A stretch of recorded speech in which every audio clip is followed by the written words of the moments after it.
혹시 이런 사람을 만나본 적 있으신가요? 겉으론 친절하고 부드럽게 다가오지만 이상하게 말 한마디, 행동 하나하나가 불편하게 느껴지는 사람. 대화는 잘 통하는 것 같은데 어느 순간부터 내가 말한 내용이 다른 사람 귀에 들어가 있고 마치 내가 나쁜 사람인 것처럼 소문이 퍼져 있는 상황. 처음엔 그냥 사람 사이에 있을 수 있는 오해련이 생각했습니다. 하지만 반복되는 상황을 마주하다 보면 한 가지 확신이 생깁니다. 아, 저 사람은 일부러 저러는 거구나. 그제야 깨닫게 됩니다.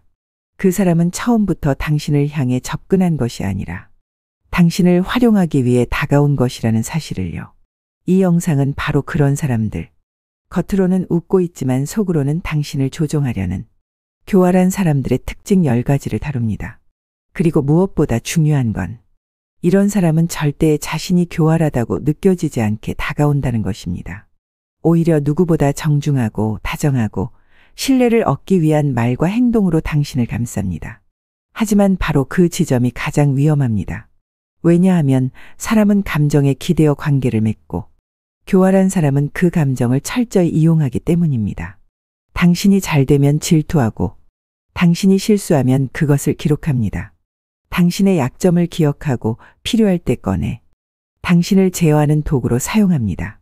더 무서운 건 당신이 이런 사람을 나중에라도 멀리하려 하면 그제서야 피해자인 척합니다.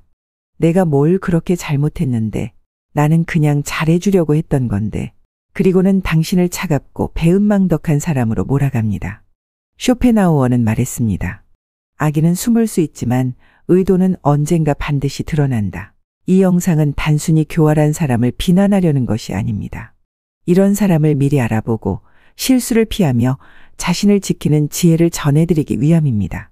지금까지는 왜 자꾸 인간관계에서 상처받는지 몰랐던 분들, 이유 없이 괴로웠던 관계가 반복된 분들, 그리고 겉과 속이 다른 사람들에게 당하고 나서 후회했던 분들이라면 이 영상은 분명히 도움이 될 것입니다.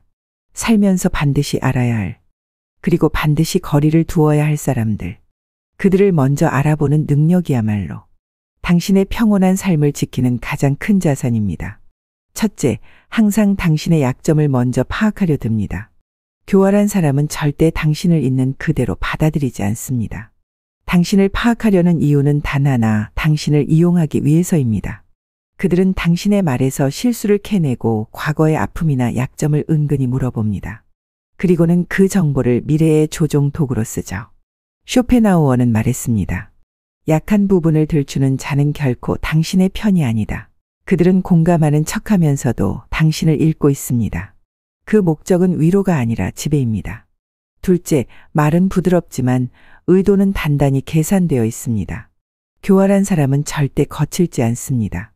오히려 매우 예의 바르고 언어가 세련되어 있죠. 하지만 그 말들은 하나같이 계산된 언어입니다. 당신이 듣기 좋아하는 말 혹은 당신의 마음을 열게 만들 말을 미리 준비하고 사용하는 것입니다. 쇼펜하우어는 이렇게 경고합니다. 진실한 말은 본능에서 나오지만 교활한 말은 목적에서 나온다. 따라서 말이 예쁘다고 사람도 좋은 것은 아닙니다. 말투 뒤에 있는 의도를 읽는 눈이 필요합니다. 셋째, 실수를 지적하는 방식이 교묘하게 공격적입니다. 그들은 직접적으로 비난하지 않습니다. 대신 칭찬에 섞어서 비꼬거나 다른 사람을 예로 들며 비교합니다.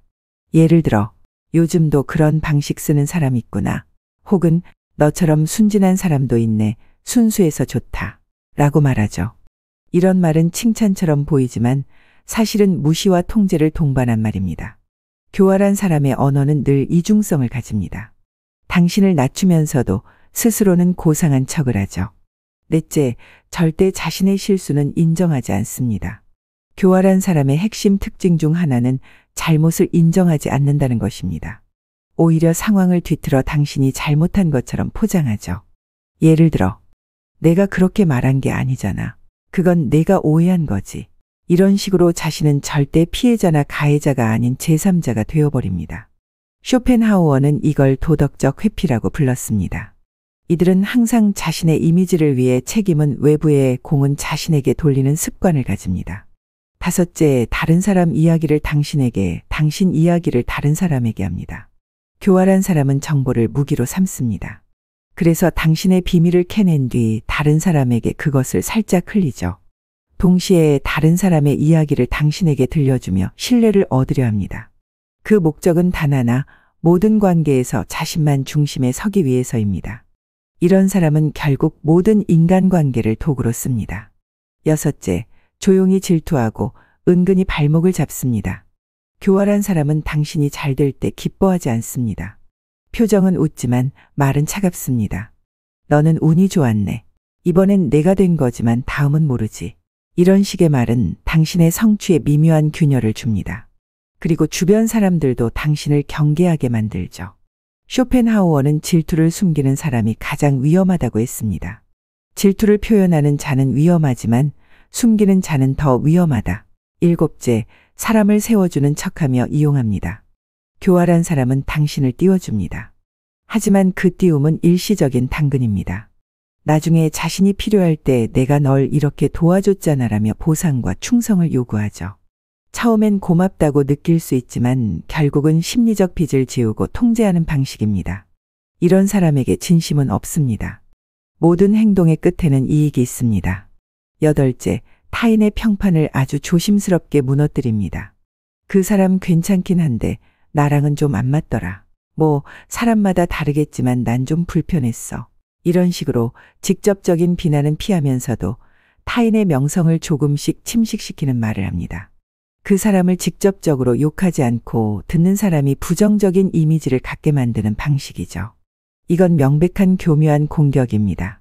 그리고 자신은 항상 깨끗한 척을 합니다. 아홉째, 자신의 행동을 늘 합리화합니다. 교활한 사람은 행동의 이면을 감춥니다. 그리고 늘 논리적으로 자신을 변호하죠. 예를 들어, 나는 모두를 위해 그런 거야. 그게 더 나았다고 생각했어. 하지만 실제로는 자신에게 유리한 방향으로만 선택하고 그 결과에 대해선 무책임합니다. 모든 행동에 명분을 붙이는 사람, 조심하셔야 합니다. 명분은 있지만 진심은 없습니다. 열째, 당신이 멀어지려 하면 피해자 코스프레를 합니다. 가장 교묘한 장면은 당신이 그들과 거리를 두려 할 때입니다. 그들은 즉시 피해자 역할로 변신합니다. 왜 이렇게 차가워졌어?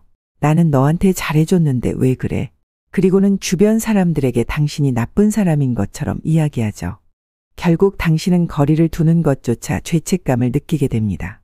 쇼펜하우어는 말합니다. 당신을 이용하려는 자는 떠날 때 가장 서럽게 굴 것이다. 지혜로운 사람은 교활함을 단번에 꿰뚫습니다. 교활한 사람은 절대 정면으로 다가오지 않습니다. 그들은 친절하고 부드럽고 예의 바릅니다. 하지만 그 이면에는 늘 계산된 의도, 이익, 통제가 숨어 있습니다. 오늘 소개한 10가지 특징은 단순한 성격 문제가 아니라 상대방을 어떻게 다룰지에 대한 전략입니다. 당신이 이 특징을 미리 알고 있다면 이런 사람에게 휘둘리지 않을 수 있습니다. 더 이상 마음을 쓰고 후회하는 일이 줄어들 것입니다. 구독과 좋아요는 영상 제작에 큰 힘이 됩니다. 감사합니다.